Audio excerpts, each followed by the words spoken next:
I'm gonna go hang out with the kid across the street, and I smoked weed for the first time that day. And within 3 weeks, I'd smoked crack for the first time too.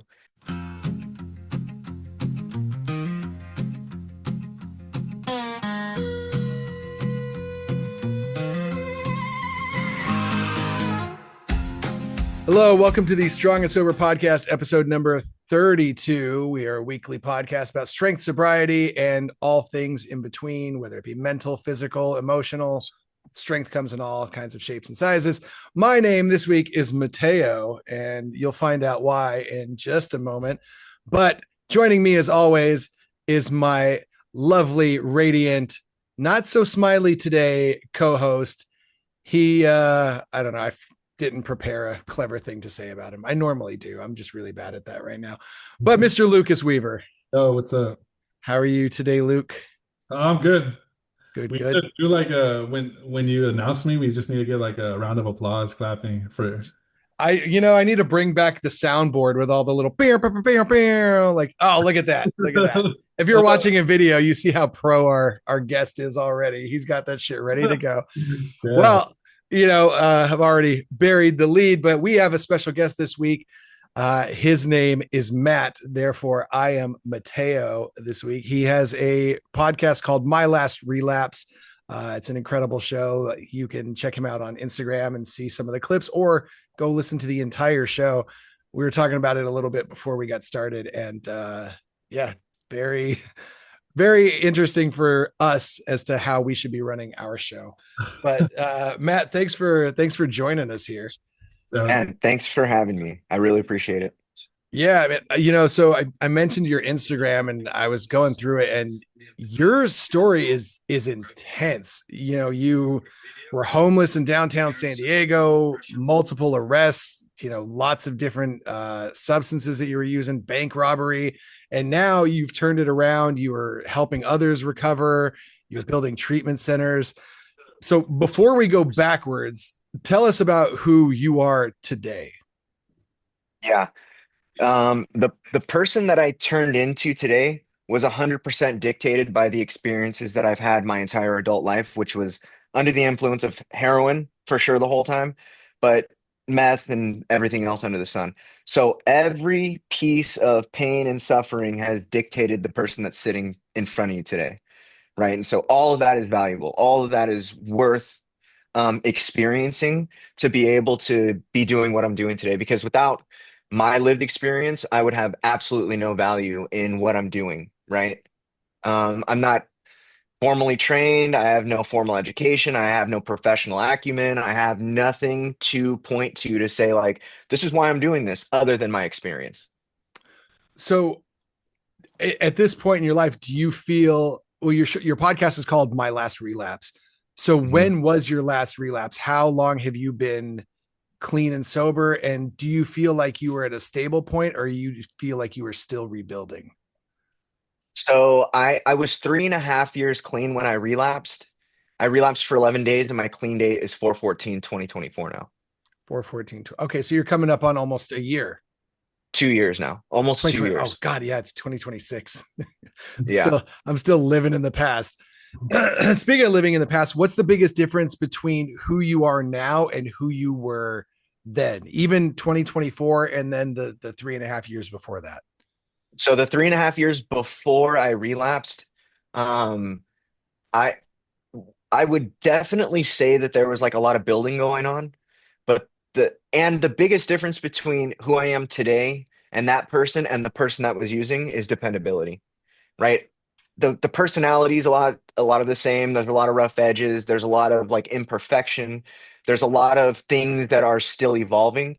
But the thing that I focus on and like really hammer myself on is discipline and dedication. Nice. So, okay, let's go back to the beginning. In some of your content, one of your episodes, you've talked about your first exposure to drugs, to hard drugs, real drugs, as you say, was at 8 years old. Why don't you walk us through what happened in that moment? Sure. So I was sexually abused previous to this, right? And so I was already like as a child having adult experiences and then also like adult thoughts around certain things, right? And so I was constantly left. My uncles are from Sherman, and I was constantly like left with them. Right, I'm the oldest of 10 kids. By that time, I was 8, so there was already 6 of us, like Yeah. 5 or 6 of us, and so there just wasn't enough parental oversight to go around. Right, and so my dad was in law school. He might have actually still been in college at the time, but either way, like there wasn't enough of them to spread thin enough to have like consistent oversight that was like needed. So I was constantly left with them, and I walked. I'm at my grandpa's house.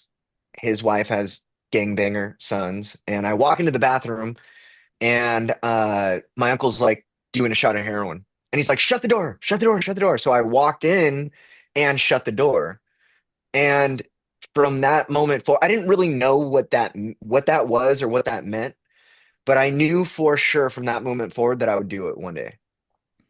Did do you remember why you made the choice to walk in versus leaving? And in that I moment, did you feel scared, or did it kind of, given your upbringing, did this just feel like something that was normal? so I the reason why I walked in was because I was told to shut the door, and I was still like focused on what was going on. So shut the door cuts the focus. Like if I stay outside, I can't continue to observe whatever's going on. There's blood all over the walls. Like, dude, it was a fucking mess. But um, yeah. So I don't know what the real intention other than was like I didn't want to take my eyes off of what was going on. And then it for sure wasn't normal. Like this was my first exposure to drugs. So it wasn't normal, but there was no fear around what I was seeing. Like there was no um it wasn't a deterrent in any way, for sure. And then I heard the conversations. I had heard all the arguments and like all the fights around the substance use and like my uncles and gangbanging and prison, and I'd heard. So when I saw it, I inherently knew what it was. Like, oh, this is drugs. I just didn't know what exactly it was until maybe a few years later. And you mentioned that you knew this wasn't normal. How Hmm. early on did drugs stop feeling foreign? At what point did you become comfortable with being around drugs? Yeah. So I smoked weed for the first time on my 13th birthday. And I'll never forget this because the last child was born on my 13th birthday. So again, no oversight. I was doing whatever I was doing. Everybody was at the hospital or at home, but there was easily 30 people around. And so I was like, it's my birthday. I'm gonna go hang out with the kid across the street. And I smoked weed for the first time that day. And within 3 weeks, I had smoked crack for the first time too. And so I Oh was shit. very, yeah, I was very comfortable. And it's funny because I smoked weed and smoked crack on the same street that I ended up homeless on later. Did you knowingly smoke crack, or was it like a Yeah. speedball? No, I knew, there was like conversations happening around me around what different things were. And I smoked weed and fell in love. And I I just remember thinking like, if this is this great and they tell me that all drugs are the same, then how great is that? Right. And so made a very, very easy step over to trying something else as well, which crack then became like an ongoing problem until I got clean. But it wasn't my drug of choice. It was just something that I would do like on the weekends for fun. It's weird because I've lived in San Diego my whole life, and this took place in San Diego, right?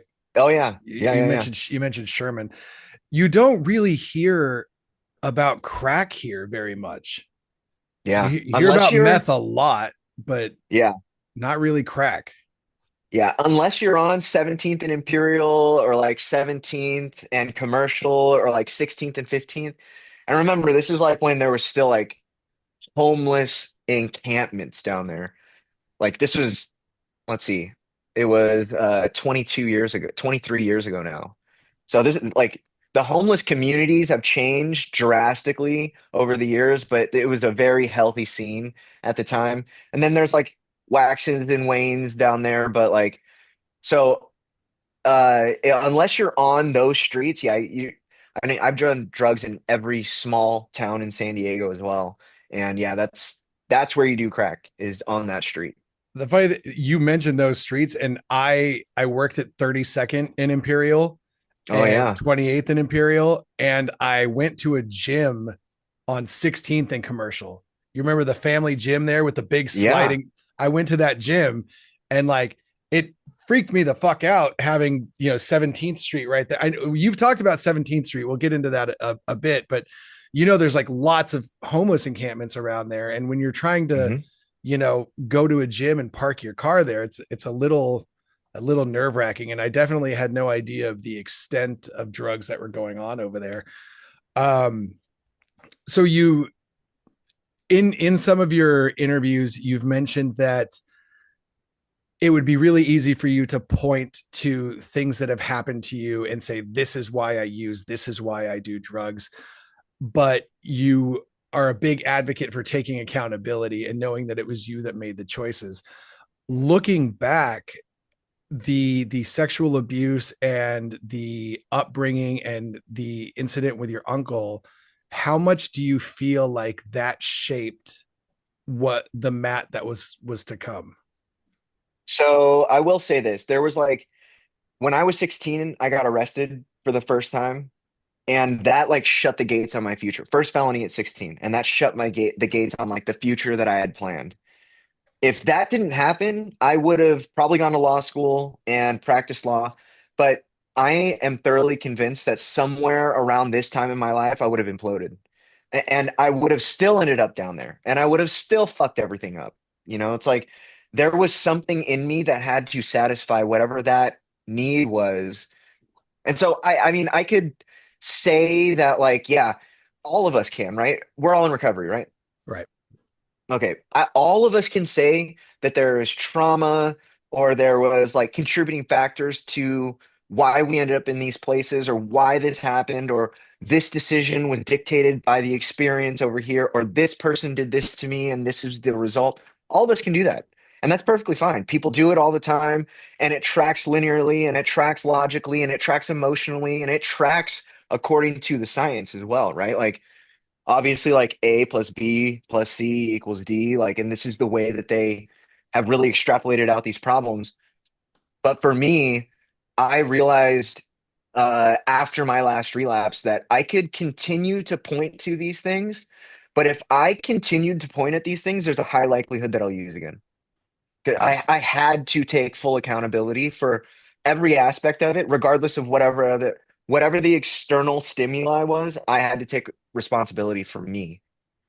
Exactly. When you point to a thing and say, this is why I do it, then you said that in your recovery, you don't use words like triggers, and I forgot what the other one was. Cravings. Cravings, right? So if you're able to point to a thing and say, this is why I use, if that thing comes back up, then it's easy to just go right back into it. And then again, you're not taking accountability, you're blaming it on that thing. Right. And a lot of these things, a lot of these levers that are pulled around trauma and cravings. Well, I'll talk about trauma first. The trauma will never go away. That experience forever happened. And if it's something that somebody did to me, that will forever be there. Right. And so just like my addiction will forever be there, like waiting for me in the corner, doing push-ups like everybody says, right? Uh, there are his little buddies over there doing push-ups too. And it's these reasons that people point to, right? Where you hear it all the time, like the hypothetical, like, oh, I was walking down the street and it hit me out of nowhere. And next thing you know, I'm using. And it's like, but if you deconstruct all of that underneath it, what it is your lack of accountability for your thoughts, for your actions, for the consequence, and then the outcome. Exactly. We in our last couple episodes, we've talked about how comfort is the ultimate addiction. And the reason we do a lot of the things that we do is because we are not okay with being uncomfortable. And so when you have a lot of these triggers, you're using that as an excuse to avoid the uncomfortable situation and get yourself, whether it's comfort eating, whether it's alcohol, whether it's promiscuous sex, whatever it is, you're chasing that comfort again. So when you have a trigger or an excuse that you can point to and say, this is the reason, you allow yourself to chase that comfort. Yeah, and so this directly applies to cravings as well, right? Everybody's had them, right? But I personally, for myself, right, I want to make that very clear. Personally, I've never felt a craving like the way I've craved food or craved like something like that, right? You can almost taste it, you can feel it in your body almost, right? Yeah. And craving drugs is a mental phenomenon. There is no like corresponding physiological aspect to a craving for drugs. And so what I've really walked it all back to is like, no, I wanted to use, and the science community has colloquially given us a term to point to. And as long as I can point to that term, guess what? Then you understand that I had no control over this because not only did you guys give us this out, we've adopted this like wholesale and like take this as gospel that there's such thing as like cravings, and the rest of the world will assume that it's the same as if you're craving food, and it's just not. There's nothing similar uh by way of physiological phenomenon that like there's no similarities between craving drugs and craving food. Well, it's victim mentality. That way you can Yeah. just say, I'm not at fault here. It's because of this. Uh, Uh, do you feel that that alcoholism or addiction is a disease? Again, so in the framework of in the framework of neurology, yes, Okay. right? There's architectural differences between an addict's brain and the normal person's brain, right? There's like physical manifestations in the architecture of it. Um, in the same way that cancer is a disease, no, right? In the same way that like uh ALS is a disease, no, Okay. right? But this is a big part that is left out of a lot of recovery education is that they want to use this term disease, but they don't explain how it's a disease. And so everybody's like, oh, well, you wouldn't be mad at somebody for cancer. You're right, right? But that's not the same type of disease. We're talking about mind diseases that manifest in the architecture of the brain as well, right? So there's the neurological disease and the mental disease. Yeah. But as far as like disease in the way that I think it's framed, like broad stroke framed, I don't think so. No, I asked because if you were to think it was one, then that wouldn't be you would be blaming it on the disease and not taking accountability for. Again, Yeah. again, right? I totally agree with you 100%. That's why when I stopped saying that I'm an addict. It's just and I don't even say I'm in recovery. I just it's just it's I agree with you with the accountability because if I say that then technically I'm not being accountable. Yeah, so I will use recovery and addict mostly because that's what people understand, Yeah. right? Like I can't be like I it's just the most easy term to throw out there to like have people understand what I'm saying, right? Recovery, same thing. Yeah. Um, but all that language has been hijacked by the treatment industry at large, right? And I'm a treatment owner, and so a lot of what I talk about, I'm sure you guys are like, how does this rectify with what you're doing professionally? But the reality is this, is that the treatment industry has hijacked programming and framework and language and all this stuff to benefit itself. And when all that happened in 85, like outcomes plummeted and it's just progressively gotten worse. Like as addiction has grown, the outcomes have just steadily, like almost equally gone in the reverse. so going back a little bit, you mentioned that your first felony was at 16. Yeah. What was that felony? I was caught with a weapon at school. Okay. Yeah. Now, at at this point, I'm guessing you were pretty deep into the world of addiction. You Hmm. started with weed at 13. You said 3 weeks later you were smoking crack. When how fast did it go from experimenting with new stuff, just seeing what it was like, to needing this stuff, to actual addiction? So I had addict behavior as a child, right? So the deception, the manipulation, the whatever for whatever, um, the people pleasing, like the masking, all that stuff was present as a child, obviously, right? Like the when a child is sexually abused, there's like a shattering of the personality, right? And it splinters into all of these like protection, fear modes, right? And so the mask interchangeable depending on where I'm at, right? Um, and so there's that layer of it, right? Uh, I didn't use addictively until after. So I get arrested, I get kicked out of school, and I get sent to the juvenile court correctional school. And it's a self-paced school, and so I finished my junior and senior year in like 2 months.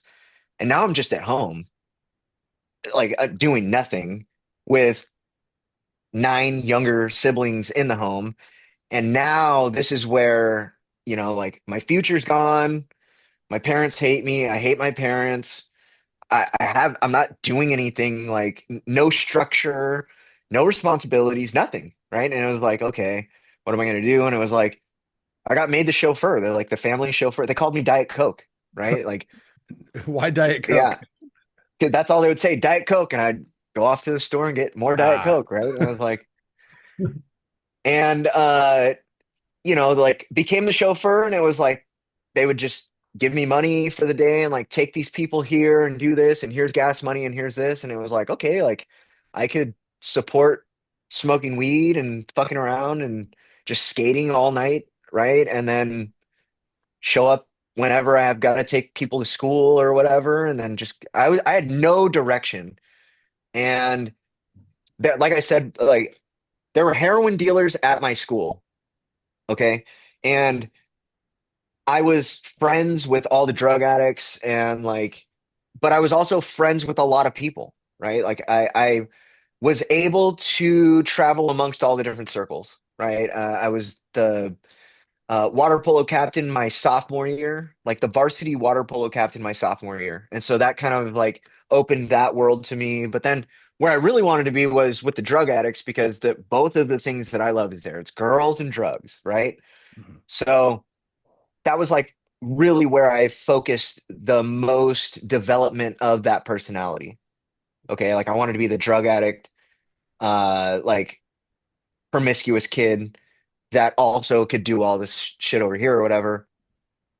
And so my addiction probably I okay, I don't think my addiction really became an addiction until after my first prison term. And so I'd been able to use consequence free basically, because ultimately, like, I don't think the drugs contributed to my first prison term. I think that was just I was nowhere near mentally prepared to bear the yoke of manhood.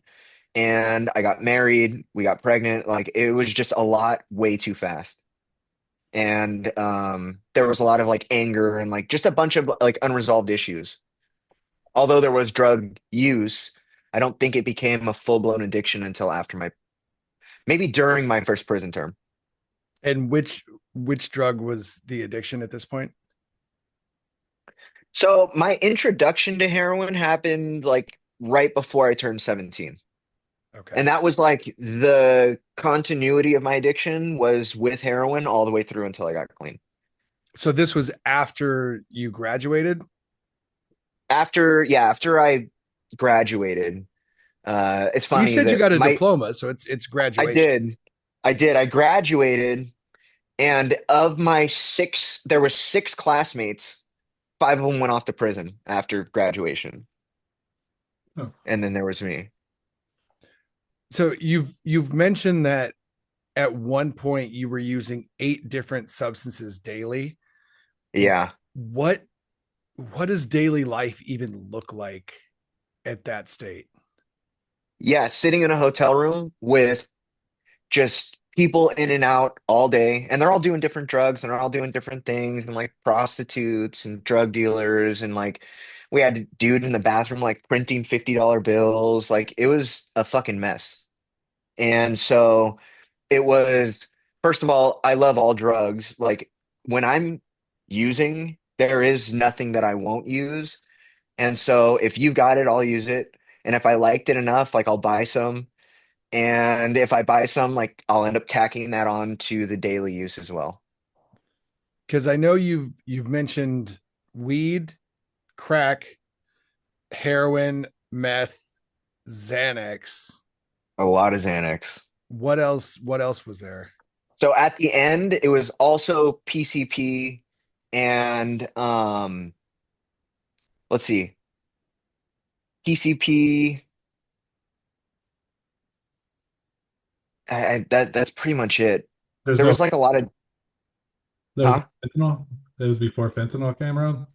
So yeah, that's a yeah. So it wasn't like a daily thing, but so at the time there was this thing happening where, well, first of all, we were crossing drugs, right? So we were spending all of our time in the Kuila and bringing shit across, and so like we were splitting our time between here and TJ, and so we were fucking with the people that was mixing it, right? And so I didn't like the way that fentanyl felt. And so I just always made sure that I just had like pure heroin.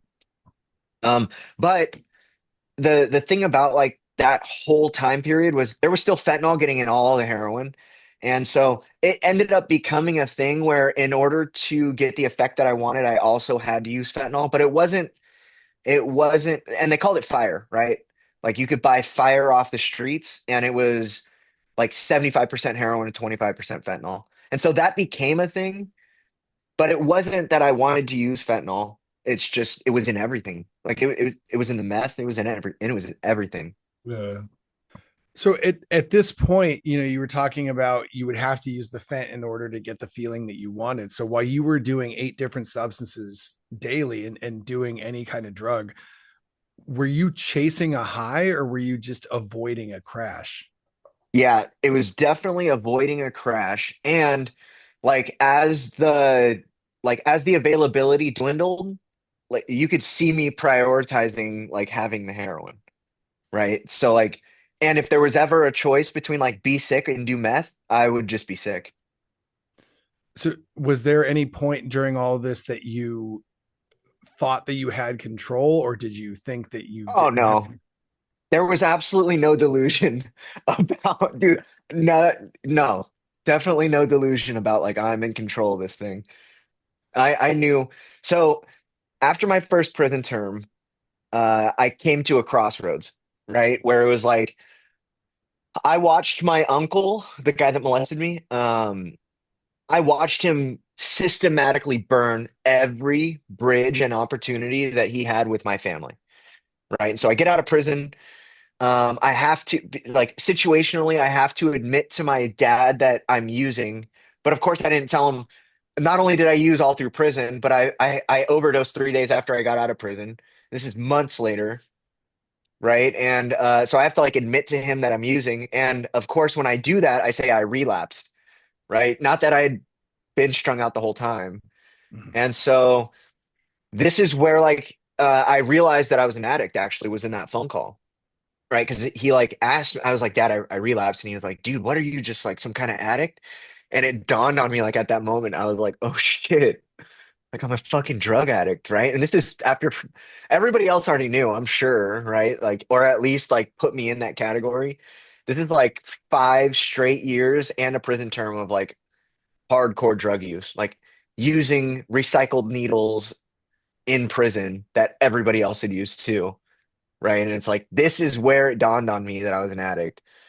But so yeah, it was it was interesting that so I watched him systematically burn all these bridges and I was like, okay, I know exactly where like it was a first moment of clarity that I think I ever had, right? And then there was maybe a few in between there and like when I got clean, but that was like a 15-year difference, right? So um I realized like if I continue down the road that I'm on, I'm going to burn every bridge that I have with my family, which means there I will come to a point where I can't come back to them. Or I can go do whatever it is that I need to do, And if I make it back when I'm willing to and ready, they will let me come back. Right. And so I made the decision. I, well, my family cut ties too. Like it was like very mutual. They didn't want me around. I didn't want to be around. But we then didn't talk for over a decade. Well, So you essentially chose the drugs over your family. Yeah, so yes, I you can frame it that way, but really what it was like I needed to satisfy a need that I had and I didn't know what that need was. And ultimately, like now sitting on this side of the experience, it's like I had a calling in life that I needed to experience all of that bullshit to be able to fulfill, right? And it's like, so I mean, the seeing the forest through the trees is impossible up front, Right. right? And like having clarity around like I have to do this so that I can help other people, that's non-existent, right? So yeah, up front you could say like, yeah, I chose drugs over my family. But like I said, like I could have done everything right and I still would have done this at some point in my life. I would have just burned everything to the ground and had to go out there and have these experiences because no matter what I thought I was supposed to do, like God knew what I was supposed to do the whole time. And that would have been done whether I liked it or not. So when you got to this crossroads and you cut ties, this is the time you became homeless. No. So when you're a young drug addict with some prison experience, like there are definitely avenues you can go down that the rest of the world would never consider, right? Like uh using women, using drugs, like all that stuff, right? But like so I very quickly ended up back in prison because I started selling drugs and my uncle who molested me. Uh so at the time, drugs on the streets were really cheap to buy in bulk, right? And so one thing kind of led to another. I kind of got plugged in with these people and I started selling meth, and now I'm like selling way more meth than I knew what to do with, and so I'm just giving my uncle like a ton of like an ounce a week, and telling him just you don't owe me money, just pass it out to all your friends and have them call me. Well, he got busted with that with my meth, and he then told them, hey, I know somebody that's doing like big things. What a dick. And yeah, so not only he fucked me twice, you know? Yeah. Yeah, I wasn't gonna do the so I'm glad you did. hey, what did you go to prison the first your first time? What was that for? Assaults with a deadly weapon. Okay. Yeah. And then the second, so not only did he tell on me, he set me up. And so I sold the cops a quarter pound two times. And then when they called me for a pound, is when they busted me. So I got caught with a shitload of meth on me. Yeah. Yeah. You sold to the same cop three times. I sold to, I mean, not the so same cop, but in the no, no, I same sold to sting. the, no, I sold to the same person. I don't know if that person was a cop. Like I don't really know how the breakdown went because I was ultimately also a part of like this. Do you guys remember Operation Crystal Palace that happened like years ago? This was in like 2013, 14. It There sounds was a familiar. okay, there was like a huge indictment that went down with a bunch of Bloods and Crips. And then like some white boys were in there too, but um they found like 100 pounds of like when the arrests went down and like doors were getting kicked in, they found like multiple bodies like buried under people's like grandma's house and shit and like 100 pounds of meth and like hundreds of thousands of dollars in cash. I was wrapped up in all of that. But I was doing just the dumbest shit and was also like pushing drugs in places that I shouldn't have been. Like I was living in Southeast and driving drugs up to North County. And so I got caught up in North County, but I was arrested by the RAT task force, which is the racketeering and auto theft task force. And so, yeah, they had like this whole thing going down, and that was a part of that.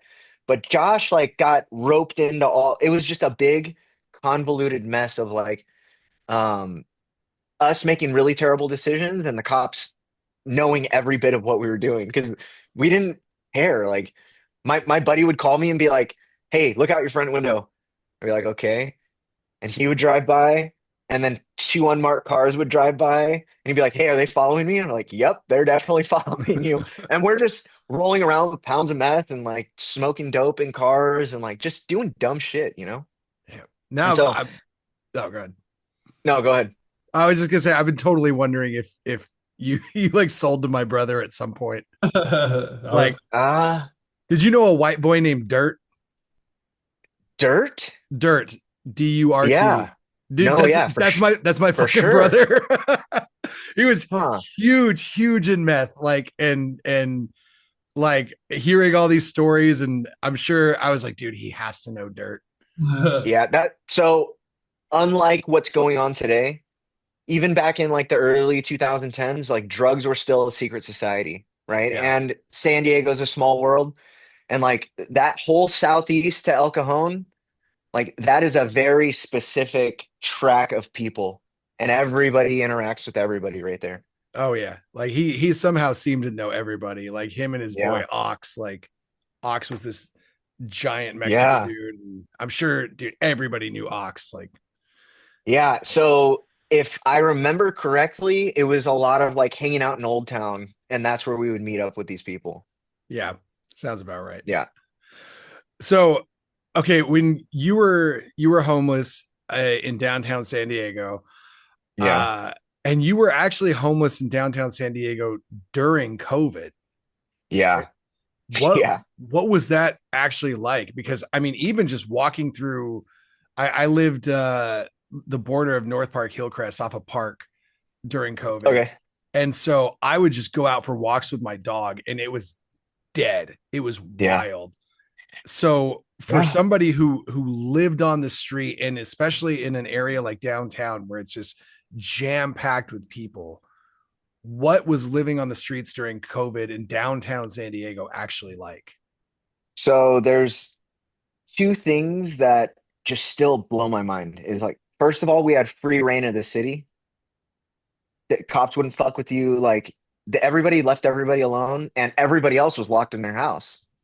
And so we could do whatever we wanted. Like we had really free reign. But then also something that really blows my mind is that I don't personally, so they do like all these like citywide census stuff and they try to get exact numbers of homeless people and stuff. At the time, they were saying that there's 2,500 people on the streets of San Diego, Mhm. homeless. And they all corral, like maybe not all 2,500 of them, maybe 2,000 of them all corral like in the same 6 blocks. They all leave and go hustle or do whatever, but they're all right there. And I don't know a single homeless person that got COVID. Like huh. not a Really? single one. Hmm. That's pretty wild. Yeah. I honestly didn't get it until like maybe 3 or 4 months ago. That was the first time I ever got it. Wow. I don't know how. Yeah. Well, and we were hearing things like the Amish population doesn't have TVs and that's why they don't have COVID. Right. And of course, like when you're on drugs and like you're also, I mean, real time experiencing this thing where like the whole world shuts down around you, and the only people that seem to like be outside and not catching COVID are homeless people. Where it's like the cops had a complete flip, like 180 opinion of what they thought we were all going to be patient zero, and like we were all going to have COVID and we are all going to be sick. And it was like I don't personally know a single homeless person that caught COVID. So it was interesting. It was like a very interesting time for me at least. Yeah, and when they when the hepatitis break broke out around that time too, all the homeless people had it. So that's kind of, well, not all of them, but a lot of, they said it was spread because of the homeless. So Yeah. So that was a thing, right? It was like the Hep B like epicenter was right there. But even still, it was like so of the 2,500 people that are legitimately homeless downtown, let's assume that's correct. Maybe 100 of them are actually mentally ill. They're like, if there was no homeless people because of drugs, they would still be homeless, right? And from what I saw, it was like the drug addicted people who were choosing to be down there. Maybe one out of 100 were catching Hep B, but a lot of it was like the mentally like. because we all know them and protect them and see them and interact with them and all that. It was like mostly what I saw was like at the Neil Good Day Center, like right there on 17th, it was like the ambulances were coming and getting all the mentally ill people out. No, I just remember because they had to close down all the public restrooms because it like it's just Yeah. they were getting it by contact. Well, and No, that So happened COVID too. Like a lot of the public restrooms kind of just went away after COVID. it was interesting too because they installed porta potties for homeless people everywhere down there. So I want to ask a question that the porta potties and the hepatitis outbreak, because I don't know if this is true, but one of the main reasons I heard that the hep outbreak happened was because when they switched from the quote single use plastic bags that you used to get at the grocery store to the crap they even got rid of that now, the reusable ones. There was a lot of reports that it was because originally homeless people were using those bags, the single use, to either poop in or pick up their poop. And now that these single use or these non single use recyclable bags were there, they couldn't do that. So people were kind of just shitting on the street more. No, no. Okay. Like I had to ask because I was always told and heard reports that that's why that was happening. I was like, well, I guess that's an explanation, but I mean, it logically tracks, but every time I shit on the street, I left it there for the city to clean up. okay. So, so, So did so everybody else. you're saying the no was more like no, they were never picking it up to begin with, not just because. Yeah, Okay, yeah. exactly. I mean, there's been a few times, especially like I said I lived in Hillcrest, and like the weird thing is like living in Hillcrest, I felt like there was a lot less homeless people, but it somehow was more gross Oh than no. downtown. Yeah, up the hill is where all the mentally ill people would really try to Okay. stay. Yeah. Because it reeked of piss up in Hillcrest all the time. Yep. There was a few times where I stepped in human shit. I stepped in human shit like a month ago in IB, and it made me so mad. But Yeah. like I would go for my morning walk with my dog at like 6 a.m. And within the span of like 10 minutes, I saw human shit running down a wall. I saw a dude passed out with his dick out. And then I Yeah. saw a naked woman sitting on the street rocking back and forth. And it's like, Yeah. you would figure you would see more of that in downtown where there's a lot more unhoused people, but no, it was these few that were up there. Yeah. So the reason why that happens is because right up Park is Balboa Park, and that's where a lot of the mentally ill homeless people stay. And Mm. then just, down the little hill and back up, it's the CVS and the Jamba Juice and all that shit's right there. And then the Jack in the Box is right down the street. They're like, and Mercy Hospital's right there, and the other hospital's right there. The sharp. Right. And so Or, yeah, they are really accessing care through those emergency rooms. Right. So think about like what are the exit routes from downtown? It's like Park and Imperial. yeah, Right. And if you go east on Imperial, like mentally ill people don't want to go down that street.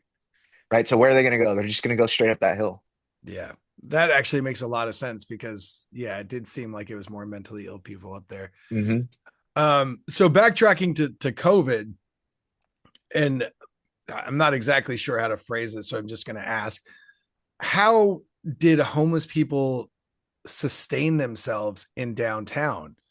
I mean, because getting food is already challenging, even if you have the ability to go to a grocery store, because most grocery stores are either closed, limiting the amount of people that can go into the grocery store, or almost nothing on the shelves. um there's no people to aid you out on the street with financial assistance or food. So while you had free reign of the city, how were people able to sustain themselves? So this kind of gets into the politics of what was happening in California at the time. And a bunch of things happened simultaneously that created a perfect storm for homeless people to fucking run amok, right? They weren't arresting people. They decriminalized a bunch of criminal behavior. Um, They incentivized being homeless. Like you could get more money. You can access certain programs that was really created to help taxpayers, and they weren't discriminating who they were giving out this aid to. And so it really what it was like terrible policy mixed with a fucking terrible, like a really bad epidemic, mixed with when everybody like because the whole world shut down. And so when you're homeless in Texas or you're homeless in really conservative states and everything shuts down, you're going to go to where they've incentivized you to be homeless, right? And so I don't know if you have you tracked this $24 billion scandal that's going on in California? Little bit. It's been a bit, but the Well, homeless, the money that's supposed to yeah, go to for helping the homeless. yeah. And so that's just another example. Like this was the package was conceptualized in 2019, and then they started handing money out in 2020. So like again, all of these things happened at the fucking exact same time, and it just created this perfect storm where it was like, oh, the California created this huge package that's supposed to benefit homeless people, and now they're sanctuary cities and like all this stuff's going on, and it's like uh people migrated from all over the country to Southern California to be homeless, because it was incentivized and it was made really easy. And it was like, it not only $24 billion later, not only did we more than double the homeless population, like there's entire cities where a lot of industries have completely removed themselves from it. And it's all a result of that year, that 1 year, right? It's like all cascading effects of terrible policy. Were you getting incentivized? Like, Oh, yeah. that's Oh, how yeah. you know. So that's so coming from someone who actually knows about Yeah. uh, So remember, they were putting people up in hotels, yeah, right? The Motel 6 that's on shit. You guys remember there is the old Holiday Inn that's on the corner of the 5 and whatever that is. Like the by the 5 and the Ten, 8. the 805 or no. it'd be like where the 5 and the 163 split. There's that Okay, old yeah, yeah, yeah. circular. So a block away from there is a Motel 6.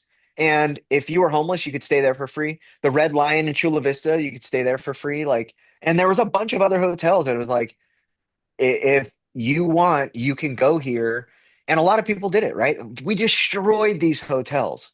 Like Mhm. these, I'm sure a lot of these hotels had to shut down after like all this was said and done. Well, so one of the things I found interesting, you've mentioned that once somebody lives on the streets, Hmm. realistically, that's all they're ever going to want to do. Hmm. Can you elaborate on why that is? Because I'm sure most people would assume that it's not glamorous to live on the streets, and most people would assume that once you're there, you would want to get out. And a lot of Yeah. people will question, well, why don't you just do this? Why don't you just do that? If I were homeless, I would do this. Yeah.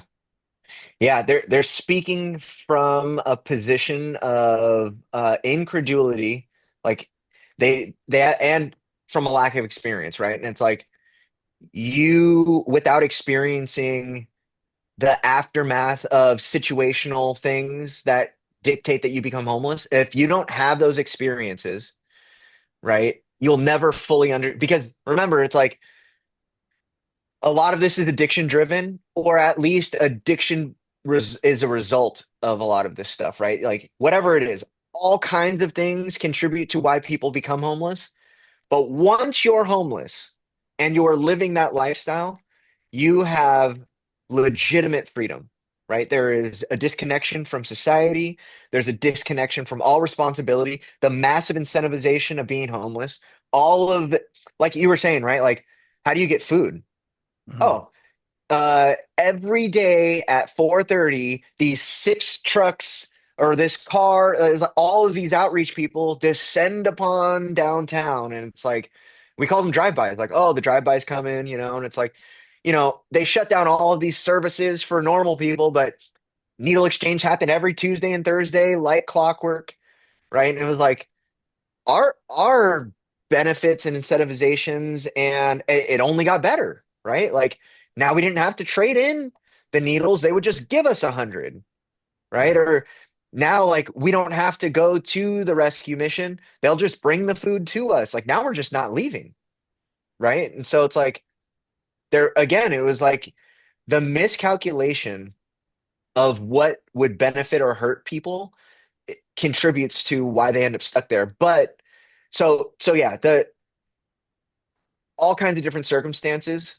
will lead to homelessness, right? But once you taste that on the back end of whatever the circumstances that got you homeless, like the majority, and this is just pulling a statistic out of my ass. I don't know if this is accurate, but like I've had conversations with thousands of homeless people while I was homeless and then post homeless.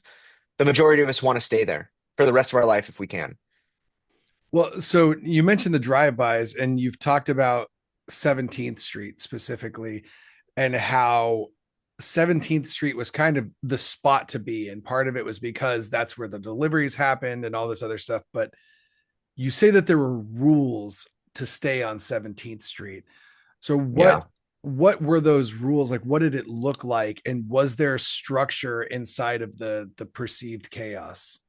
Yeah. So what a lot of people miss, uh, and they're also just not privy to these rules, is that a lot of street culture is still dictated by prison, right? Like the drug dealers ultimately are paying somebody that's in prison, right? And so all of the drug dealers that are homeless all end up on 17th Street. They're answering to people, right? They still have a structural hierarchy that they are answering to, whether people want to admit it or talk about it or realize it or not. There is so much structure in a lot of what's going on those streets. Like there's millionaires made on those streets, just like in prison, right? And so, yeah, the rules were pretty simple, right?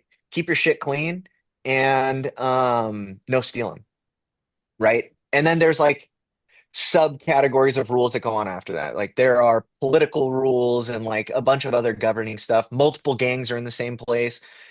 And so there's a lot of like political almost boundaries that are drawn, right? Where it's like you stay over there, we'll stay over here, you monitor these people, you and it's like you've got doctors and lawyers driving up and down this street all day picking up drugs and accountants and politicians, all kinds of people are picking up prostitutes and it's like if they're not safe, they're not going to come here.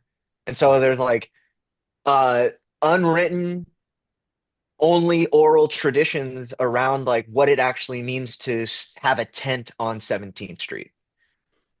And They what would wanted those people coming. That's where they were making all that money. That's wild. And Yeah. I've seen a lot of homeless people that actually who slang or who sell drugs that actually have a lot of money and they choose Yeah. homeless. Yeah. Dude, we knew a millionaire. He had an apartment up in Hillcrest, right? And a home in East County somewhere, drove a Bentley, right? But literally slept on the streets every night and hung out with homeless people. Wow. what happened to people who broke the rules of 17th Street? Were they exiled or was Yeah. it something more severe? No, so that again, like this is all like dictated by prison politics and like rules and consequences as well. And so yeah, there was a lot of violence on that street, but uh, the violence that took place was more like a show of force for everybody else to stay in line. And so when there was like actual violence, and there's been murders and like crazy shit that goes on that street, um, but it's like it's in that acceptable threshold where it's like if it happens just enough, it'll keep a lock on everything going on down there. But if it happened more, cops would be down there like really shaking shit up. So there was like this balance, like this balancing act that goes on between the violence and the day-to-day business of that street specifically. So while you were homeless, you did what a lot of people think about and you successfully robbed a bank. Yeah. Yeah. So tell us a little bit about that and what was your mindset at that point?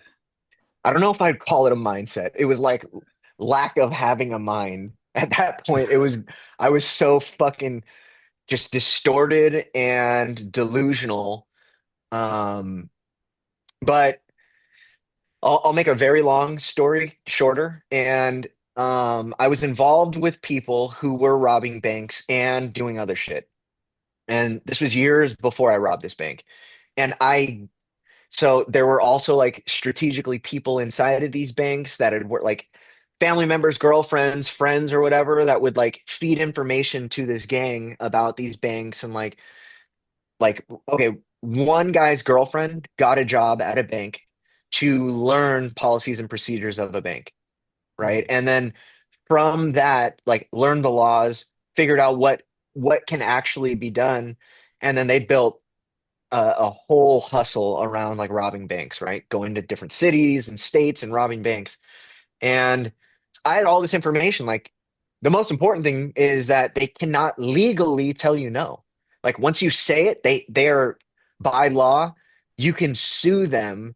And this is like in theory, I don't know if this has actually happened where like somebody's gone to rob a bank, they threatened them, asked them for the money, and then somebody said no, right? But in theory, the way this works is uh, they ask for the money, you are by law mandated to give it to them because it's all federally insured, right? And so the bank cannot have, because of their insurance and like all of the like their liability and all this, they cannot risk people's lives for money that is insured. Mhm. And so anybody can walk into a bank, say, give me the money, and they will, maybe they'll hit a button, but like if you give them specific instruction, like do not hit the alarm, do not call until after I leave, no die packs, no tracers, like you can lay it all out for them. They have to follow it to the T, right? And so you can very easily walk away from a bank with money. You cannot very easily escape the reach of the FBI is the problem. So after you had done the first robbery, you talked about thinking of doing it again. My Because I mean, genius plan. yeah, because obviously at this point you got dough, you're taking care of your friends, you're just throwing money out there. And you had talked about, I'm just going to rob a bunch of other banks. And then, when it gets to the point, I'm just going to, in your words, hold court on the street and go out in a blaze of glory. Yeah. So, what was that like? Because it seems as though you weren't really thinking of the consequences at this point. Yeah. So what it was my thorough avoidance of consequences that would lead me to then make those decisions, right? And it was like, I never want to go to prison again. What does that mean? Right. And so like you can logically follow it out to that conclusion. It's like if I never want to go to prison again and I want to continue to rob banks, I'm gonna have to shoot it out with the cops. Damn. Now, Ed, I'm guessing you got caught robbing a bank at some point. No, so I got caught on unrelated charges because I gave this cop so I've been arrested every other week during COVID, right? Oh Just wow. for dumb shit, selling drugs to cops, like residential burglaries, vandalism, a bunch of crazy shit, right? And this is like during a time where nobody else is getting arrested for anything. And so like this is just how blatantly my blatant disregard for the rule of law or the consequences for those laws. Like I was just like it got to the point where my girlfriend at the time, who's now my wife, broke up with me. She found out she was pregnant on Thanksgiving, told me the day after Thanksgiving she was pregnant, but then also told me, and because of that, I am leaving you because you're going to get us killed. Right. And so I just was at this point in my life where for the last maybe 2 years of my life at that point, I desperately wanted out of what I was doing. Mhm. Right. Like this was the divorce phase of my addiction. Right. Already fallen out of love. The drug stopped working. And I was just stuck in this place where I couldn't get out, but I also did not want to stay, right? Just like an abusive marriage, right? Like I couldn't get out of this, but I couldn't leave it either. And so, um, it was just like one thing stacked upon another, stacked upon another, stacked upon another. And then she left me, and it was like, well, what am I going to do now? Right. And it was like, she had talked me out of robbing banks so many times, right? And it was like, so I'd been arrested multiple times during this year leading up to this bank robbery. And I found out this like loophole where they wouldn't book you. They cannot book you if you tell pre-screening that you swallowed drugs. They make you go medically cleared at a hospital. And during COVID, guess where all the sick, dying COVID patients were at the hospital. And so I would tell pre-screening I swallowed drugs. They would then tell the cops to take me to the hospital. Not the cops would be like, "We'll catch you next time. Like we're not going in there." Right. And so Oh I did shit. this over and over and over and over and over and over.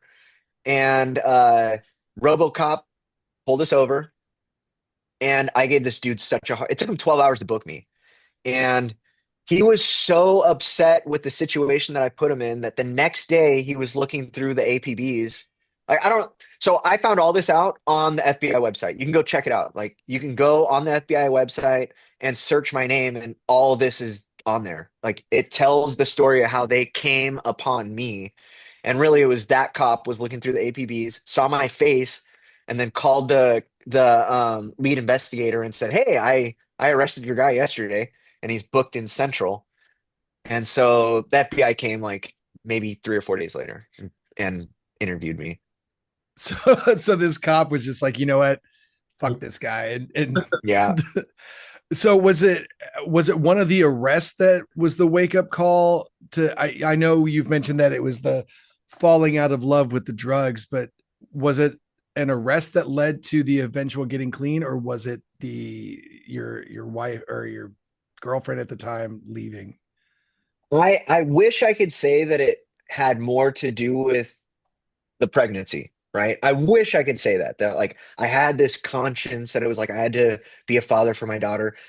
It was none of that. It was looking down the barrel of doing doubling my life in prison, legitimately not knowing how the fuck I was going to get out of this, and like having to make decisions. This is COVID still. Like we're locked down. There is no day room. There is no socializing. And it was me. And this is important, right? Is in early recovery and in recovery in general, is reframing isolation into solitude, right? Because everybody spends time alone when they're early in recovery. But if you can successfully make that perspective shift from isolation into solitude, you are now benefiting, right? You are now gaining something from this. And so it was the forced isolation of having to be in a cell for 24 hours a day and getting out for maybe 3 hours a week and turning that into solitude and finding peace and really finding direction. And a big piece of this was put in place years before this when I had a friend that I had met in prison, and he beat two gang-related murders by going to this program, right? And he always told me, like, if your back's ever against the wall, don't play this card too early, right? But like, if your back's really ever against the wall, you can write to this program, and if they accept you, the courts will send you all day, right? And so I got my first offer of 33 years, and they never came down from that. Like 33 years was the deal. They were telling me like 33 years is the deal. And if you want a better deal, go to trial. Right. And they've got like a 98, like a 99% conviction rate at trial. Right. It's like I'm not beating this. Not only that, they had me dead to rights on this bank robbery. On top of everything, like the residential, I was facing I fucked myself, right? Right. It took all of that. It took the culmination of the consequences, the culmination of the addiction, the culmination of the time on the streets, the culmination of all the damage. It took all of that to put me in a position to say things need to change. Well, and before you got to this point, you said something really powerful. You mentioned that drugs may have helped keep you alive because without them, you may have killed yourself. Oh, for Can sure. can you unpack that? Sure. So to this day, in recovery, in life, in family, drugs will forever be more consistent than people, right? You know that if you put this chemical in your body, it's going to do exactly this, Mhm. right? And so I had this super consistent baseline of something that I could depend on to get me through whatever it was that I was going through, right? Um, Now, I was never suicidal, right? I never wanted to kill myself, but I was so unhappy, and I was running from myself for so long. And it's like the reason why I say I probably would have killed myself is because there was no way without all of these lessons and all of these friction points and consequences and painful moments that I could have um, put one foot in front of the other, done exactly what I was supposed to do in life, and ended up happy. Right. Right. There was something inside of me that needed to be satisfied before I could move on with my life. So at what point did you feel that the thing keeping you alive was starting to kill you? Yeah. I personally, this is just for myself. And the reality is, this is true for a lot of people. Drugs don't want to kill us, right? If I had to put like a scientific term and like some type of diagnosis on what addiction actually is, it's one of these two things. It's either an actual demon, it's like an actual demon, or it's a virus, right? And the purpose of a virus is not to kill its host, right? It wants to keep you alive for as long as possible because if you die, it has to find a new host. And so my addiction didn't want to kill me, and I'm pretty sure it wouldn't have. I would have been that miserable dude that just, I bred me misery. I could make everybody around me miserable, and I could use you and steal from you, and I could destroy anybody's life Mhm. just by knowing me, right? Like, and so in that, I'm almost positive my addiction wanted to keep me alive and well for as long as possible because it spread from me like it was fucking chicken pox. So you mentioned the program that you went to while you were in prison, and you have said that you've tried multiple attempts to get clean. Why was this time different? So I never tried to enter recovery, right? I had always tried to escape the consequences of my very terrible decision making. And when once you become acclimated with the way the system works, like there are easy outs, right? You can go to treatment or you can go to jail or you could do whatever, right? And it was like, so I always took like the path of least resistance to escape as much consequence as possible. And so I'd been to like high-end treatment, and then I'd also done like state-funded, faith-based treatment. Like, and so I'd done a series of treatment episodes, none of it with an eye towards like real recovery or permanent sobriety, but I definitely still needed all of those experiences to contribute to the framework that I ended up with today, right? And so the most effective treatment episode that I ever participated in for my recovery was a 7 month episode at the Salvation Army, right? That did more for my recovery than any other treatment center ever did. And I'm talking about like high end, tens of thousands of dollars in cash a month treatment centers to like the just bare minimum San Diego rescue mission type treatment too. And so this was a 7 month. Was this like a 12-step program, or what was this recovery program like? So the which one are you talking about? The one that I went to for 3 years or the Salvation Army? The Salvation Army is the one that did the most for you. So what was that Yeah. like, and how was that different than the other ones? Yeah. So pre 85, there was a term that people would say all the time, right? Exposure, length of exposure to treatment dictates outcomes. The 28-day model was normalized, and now if it was normalized, right? And so this is the average is 28 days. How can you say that length of treatment is what dictates outcomes when you've normalized 28 days? And so now all they say is exposure to treatment dictates outcomes.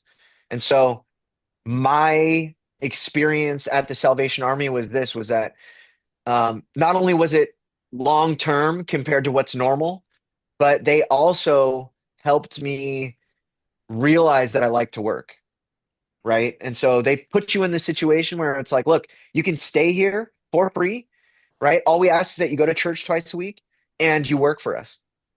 And then within that program, there's like responsibility structures, right? Where it's like you're answerable to somebody else, that person's answerable to somebody else. And it isn't like consequence driven. Also, there's also like, because it's faith-based, like I don't know if you know this, but like it's one of the biggest churches in the United States, right? What is the Salvation Army? Yeah. Oh, Yeah, it's I one didn't of the even know it was biggest a churches. church. Yep. Yeah, anywhere that there is a Salvation Army program, there are multiple Salvation Army churches around it. So And so go ahead. go ahead. So yeah, it was the multifaceted approach to really what it was holistic treatment, right? Like instead of just hammering on the 12 steps or just hammering on work or just hammering on God or just hammering on whatever, uh, it was a safe place to go for an extended amount of time where you could put all this stuff together. Well, and one of the things that turns a lot of people off to the 12-step program is the religious aspect of it, and the higher Yeah. power acceptance. But you believe that everyone, addict or not, could benefit from working the 12 steps. Why is that? Yeah.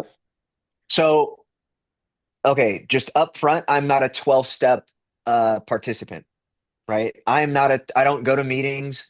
I've done a bunch of 12 step work. I finished the 12 step. I sponsored people. Like I've done all of that, right? Mhm.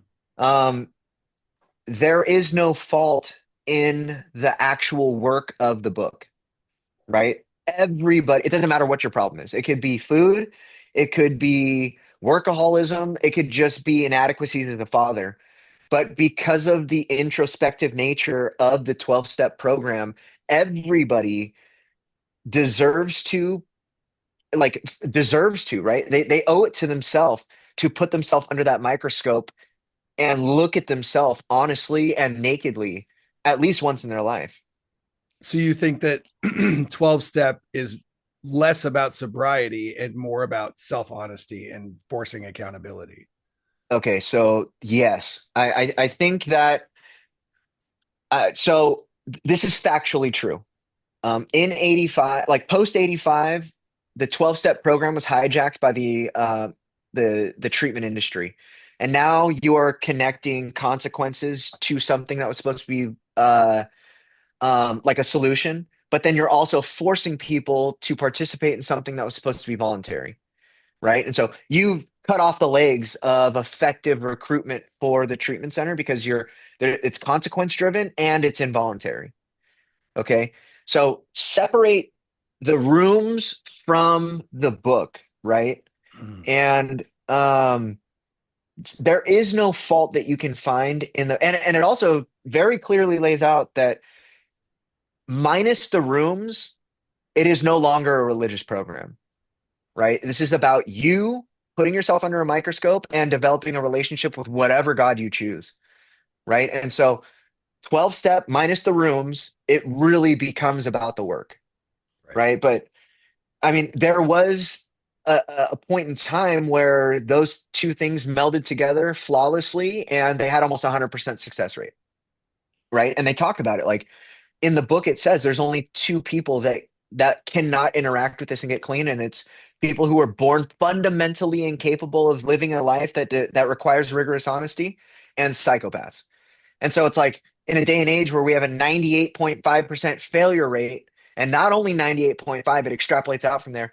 98.5% of people will relapse and return to treatment at an average of 7 times. And so it turns into some like crazy failure statistic once you mathematically apply all of that. Um, what are we all just like psychopaths and like fundamentally liars? Or is there was there like a fundamental change in the way that it was implemented? Right. Well, we know we all know we're not like all just psychopaths and liars now, right? It was the hijacking of the program and the attachment of these things that if Bill and Bob showed up today, they would go to a meeting and be like, "What the fuck happened?" Right? They would go to treatment centers and be like, "Dude, what?" Like it was a very clear hijacking of that program. And William White, let me show you this. William, have you guys ever heard of the Recovery Research Institute? No. Okay, most people haven't. But William White, he was the director for like 4 decades in recovery, huge recovery like person. Um, he's literally an integral historical piece of recovery history, right? And he laid it out really clearly. The reason why it was hijacked was because they were trying to like bolster up their successes with somebody else's reputation, right? And Right. so he also laid it out really clearly in this book that in the history of treatment, never in the history of treatment has anybody ever gotten clean because of treatment. It is a false idea to think that mom and dad are going to send little Jimmy to treatment and he's going to get clean. That's just not how the fuck it works.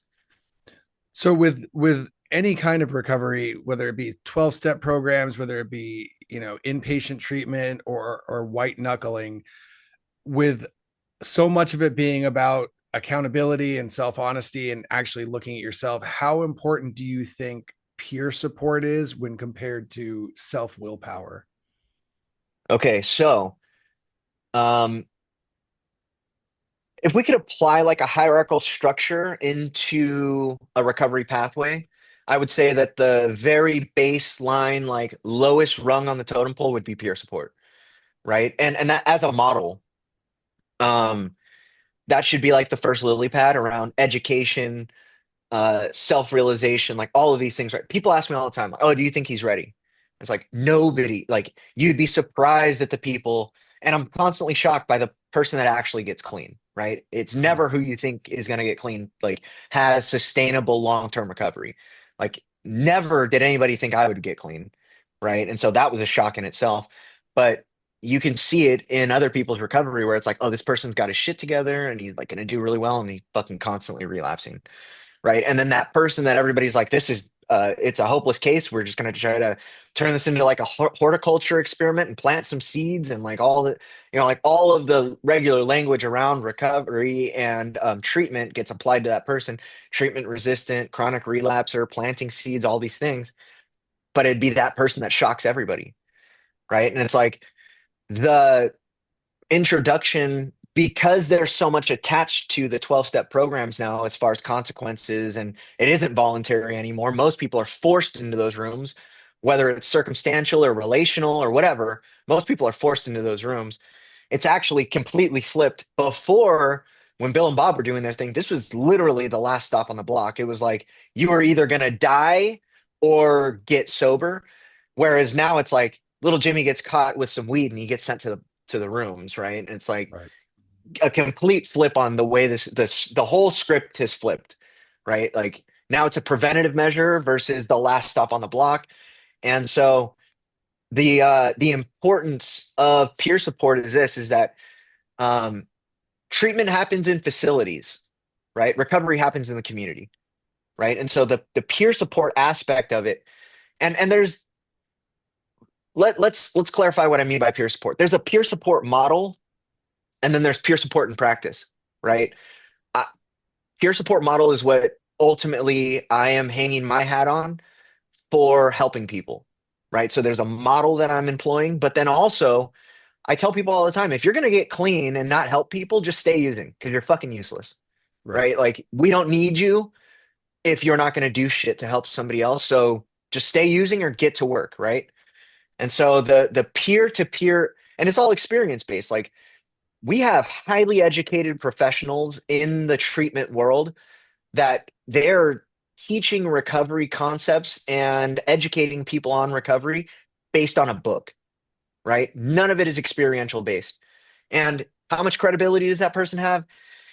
As much as those letters mean to whoever they're working with, right? Which ultimately, like anecdotally and statistically, we can really point to this and be like, it doesn't really mean shit, right? And so what really moves the needle is your experience, my experience going out there and touching on those points in that person's life to be able to be like, look, you might not know what's around that corner, but I have been there and I've been around that corner multiple times. And if you can choose to do whatever you want, right? Like your recovery is in your hands personally. Recovery is not inheritable, and the only aspect of recovery that is even like borrowable is hope. And how can you instill hope in somebody if you don't have the personal experience backing it, right? And so it's this chain of events and the ripple effect of recovery that really makes the difference when you're talking about education, and ultimately it's like actual intervention on people's consequences. The only way you can intervene on somebody's consequences is if you can tell them why they shouldn't do that, instead of just, oh yeah, well, I learned this shit in a class by whatever, and this is what it says in this book. It's like that doesn't hold much weight. Right, which is exactly why we've started this show, because both of us have lived through it, not only overcoming addiction, but both of us lost substantial amounts of weight. So we can speak from not an expertise as in we've studied these things, but we have lived through them and collectively gathered these experiences that we then felt we could share to help other people. And speaking of physicality, there's research that shows exercise during early recovery can help improve dopamine regulation.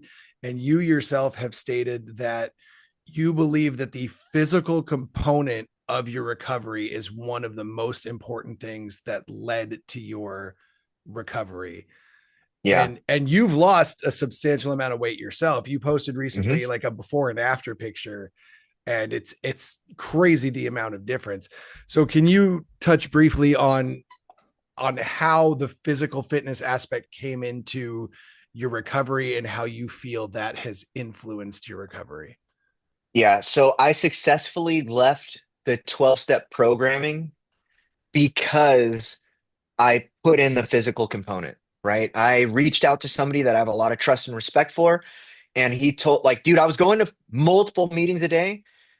Fucking, I would go into these meetings miserable and I would come out even more miserable, right? There was something missing there. Like, and, people always hammer on the like, oh, the definition of insanity is doing the same thing over and over and expecting a different result. And it's like, I was doing that because I was programmed. Like, the thing about, oh, okay, without really like harping on what's going on in the recovery world today, um I was programmed to think that recovery meant something very specific. And when I reached out to this guy, he was like, dude, you're going to relapse if you continue to do this. Yeah, it's written on the walls, like it's written on your face, it's written on the walls. You can't escape what's going on. You're going to relapse if you don't quit going to those meetings. And so he was like, look, quit going to the meeting. This is at like 10 o'clock at night. Quit going to the meetings, go to sleep, wake up early, go to the gym in the morning and call me. Right. And I've just since then consistent, like I no longer go to the gym for benefits. It's just something that I do. It became a core part of, and I think that in the evolution of recovery, there are things that you do in early recovery that you will make a part of you. And if you don't put that in you at some point, it'll forever be at the mercy of whatever it is that you're doing for that day to like try to continue to hold on to this thing. If it doesn't become a part of you, you're really fucked, right? And so, uh, I mean, you've seen the pictures, right? It's like not only did my body transform, it caught up to where I needed to be mentally, right? And so, like, my mentality was far exceeding where my physical was. And because there was a disconnect between my body and my mind, there was absolutely no way that I was going to be able to accomplish what I needed to accomplish. I put the piece in place, and it's like, dude, I hate going to the gym. I fucking hate going to the gym. So I built a gym in my garage, right? Oh yeah, Like, the hardest part of going to the gym is going to the gym. yeah, right. And it's like, so you can start to like the benefit of my recovery is like I can now analyze what's going on. Like, what are the friction points and how do I either circumvent the wall or get over the hurdle? Right. I stopped looking at things as insurmountable or unsurpassable situations. And now it's like, I just got to find my way up and over or around it. Right. And so it's like, if I hate going to the gym, I can just build a gym in my house. And that has immensely laid the foundation for the recovery that I'm in today, right? And it's like, if I would have continued to go to those meetings, I don't know where I'd be. But I put that physical piece into place. And this all feeds into like my mentality around discipline and dedication, right? You can be disciplined until you're dedicated, or you can be dedicated until you're disciplined. But if you have one of them, you can build into that. And so I started, I put down the shit that wasn't working. And I started picking up like heavy weight, and it changed everything for me. And there's a bit of irony in the fact that you've come to synergy with your mind and your body now, because you've identified yourself as somebody who finds comfort in chaos. So Yeah. having the ability to find comfort in chaos and yet finding the synergy with body and mind is actually super fascinating. So why do you feel like you find comfort in chaos, and do you ever miss it? Do you ever miss Oh yeah. the old life? The only thing I miss about the old life is the freedom that comes with homelessness. Um, and just like the total detachment from adulthood, right? And so there is like this, and I think people try to like grasp at this thing all the time when they like go camping for 3 weeks and they're just out there by themselves or like with their friends or whatever, and there's no responsibility or whatever. They try to encapsulate this in these experiences.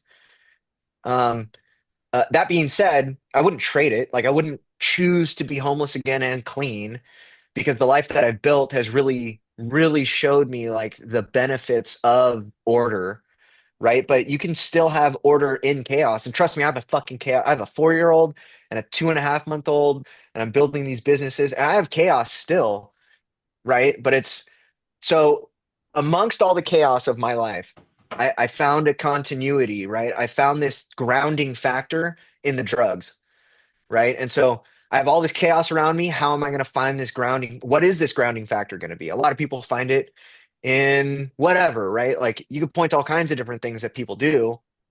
And where I found it is in my relationship with my wife and kids and working out, right? And then to extrapolate it out from there, it's like, okay, after that, what am I going to do to further that? And it's like, the only answer that I can ever come up with to tell people is help other people.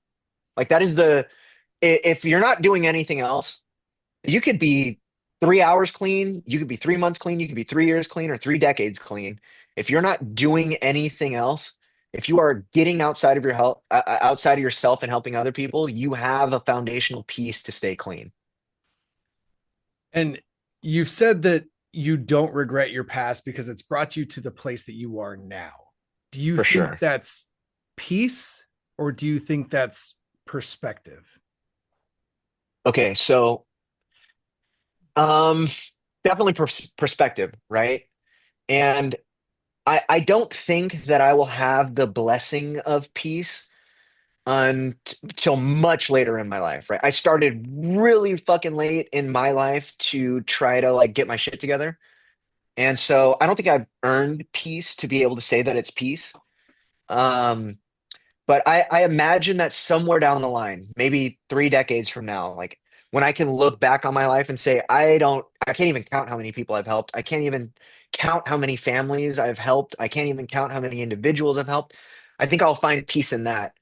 But an important thing that a lot of people, they talk about it in a roundabout way, and a lot of stuff really points to it, but uh, I feel like flowery words is it's almost to the detriment of the recovery community, right? They want to talk about like all of these great sounding concepts and like, oh, if like it gets better, right? Like all this other stuff, and like they want to church up what recovery is. Recovery is painful, it's uncomfortable, and it fucking sucks, right? Like until you get to that point where you are experiencing the benefits of recovery, it does not feel good, right? And so it's like, um, the perspective change comes through working through those friction points and those consequences and all that stuff, and realizing at the other end of the work there is like a level of contentment that comes where it's like, okay, I don't want to walk through this. I don't want to walk through the damage that I've caused to other people. I don't want to have to have this confrontational conversation with this person that I fucking fucked his wife or stole his car or whatever. But at the other end of it, it's like, I, I don't want to call it peace because that's not what it is for me, at least, but it's definitely a level of like perspective change that really points you in the direction of, oh, I can do this, right? I can make all the wrongs right. I can go back, like really backtrack and like fix the damage of my past and have these benefits at the other end of it and be totally okay, right? Like after the prison experiences and the homelessness, it's like, what is the worst thing that can happen by making things right? What, somebody might be mad at me forever. I can't change it. That's on them now, They're going to be right? Like I mad did my, anyway. yeah, like I did my part on this. And really it's like for those people that can't move past what I did in my past, you're still stuck in the, I'm not. Like I feel bad for what I did and I'll make it right any way that I can, but I'm just going to leave you here and I'm going to continue to keep pushing. And if you can't move forward, that's on you, right? And so a lot of it is perspective, right? The majority of these things that we have to do in early recovery is for that perspective change. And if you could talk to the version of yourself that lived on 17th Street, what would you say? Um, okay, somebody asked me this recently, and what I would tell that person is stop wasting other people's time, right? Like, don't just stop making the empty promises. And to me, honestly, that you talk so much about accountability, and that right there seems like the perfect answer to encapsulate how you don't just walk the walk or talk the talk, you walk the walk. Because we've had people on the show where we ask them that and they tell themselves, oh, it'll get better, or start doing this or start doing that. They don't really take into consideration how their actions are affecting other people. It's more telling themselves, hey, this is what you can have if you make this change, versus this is what you're doing to other people. Yeah, So that's honestly, that's a really unique answer. And it's the first thing, the first time we've heard that. So kind of blown away by that. And one last question before we wrap up. What's something that you would say to someone in active recovery, in active addiction right now, that you think they need to hear? yeah, yeah. The longer you try to escape the consequences of your actions, the longer you're going to stay sick. And to close, you've mentioned that or I don't think you mentioned, I think it was somebody else in one of your videos, but you're opening rehab facilities in different states. What does your vision look like with your rehab facilities? Dude, this is okay. I'll try to just sum it up. The biggest hurdles for people to enter treatment are access to care and payment, right? And so we are developing a model that addresses the physiological component of chronic relapse, right? With Dr. Shaw, where we're saying that like everybody always says that you relapse way before you picked up, and we're telling you why, right? So we're building a model to really address addiction from a neurological sense. But then we're also addressing those major hurdles for most people that are trying to, like, if you're an addict like me, you don't have options. Like, you don't got money to pay for insurance. You definitely don't got money to pay for like a cash pay situation. And so our mission with Harmony Grove is to to widen the entryway for more people to access quality care. That's amazing. Where do you have facilities now? So we have an IOP in Houston. We're opening a 120 bed residential in Houston, and then the next move is to go into Colorado. Colorado. There's a big problem in Colorado? There's a huge problem everywhere, right? Yeah, but yeah, there's a huge problem in Colorado, but there's a huge solution in Colorado, right? Like the recovery community in Colorado, like broadly, is very unique, very collaborative, actually looking at outcomes. And there's multiple reasons for that, right? Like very liberal cities where they have liberal policy and there are all these like social benefits, right? But there's also a very, very heavy undertone of like conservative values. And so when you look at like the Colorado market and recovery community there, they're actually focusing on solution.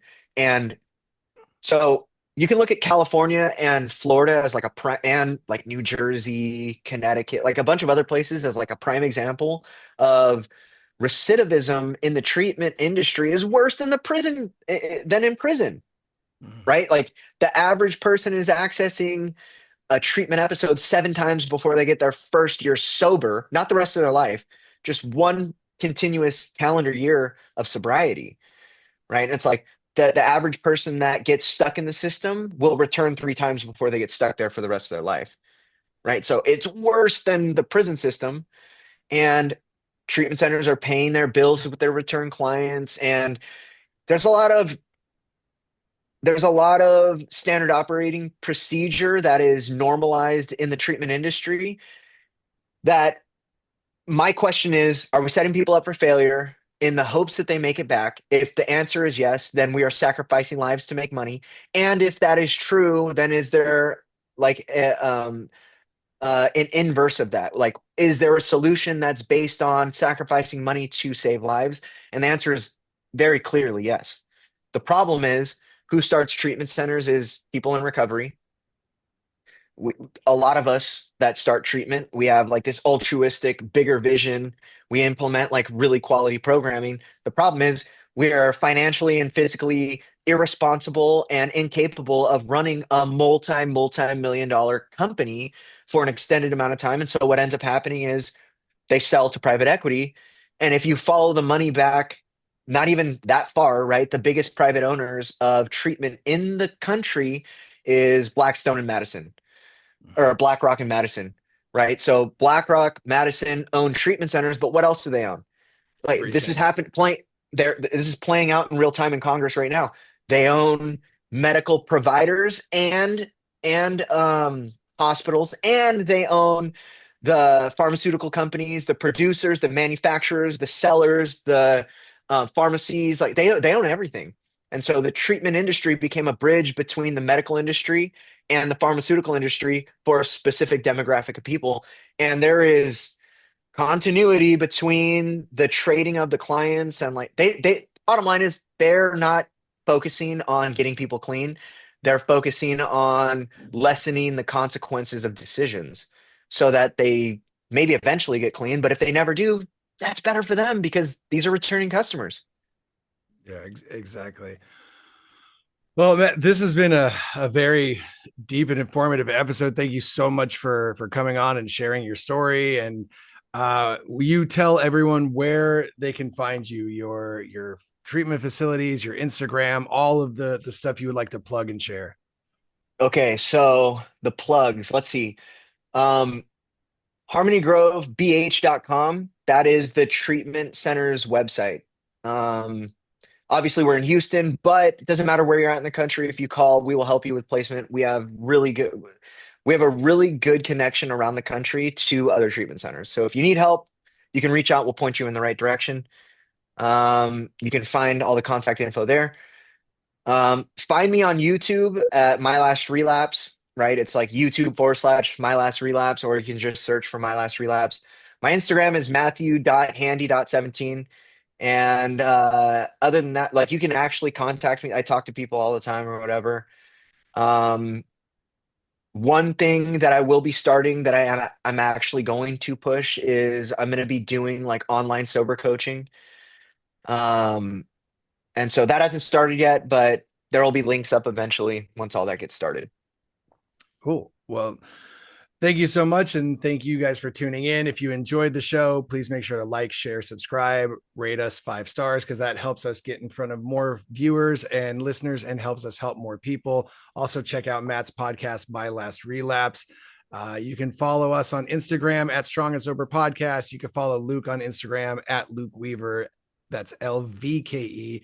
I'm at Maddie Ding Dong. And if you have any questions, comments, success stories, want advice, or just want to be a guest on the show, send us an email at strongandsoberpodcast@gmail.com. And thank you for listening. And as always, stay strong, stay sober, and stay tuned. And we'll see you next week. My last bit of trust for a restroom stall and a plastic spoon. Addiction took my paychecks, took my name, took my shaking hands, my second chance.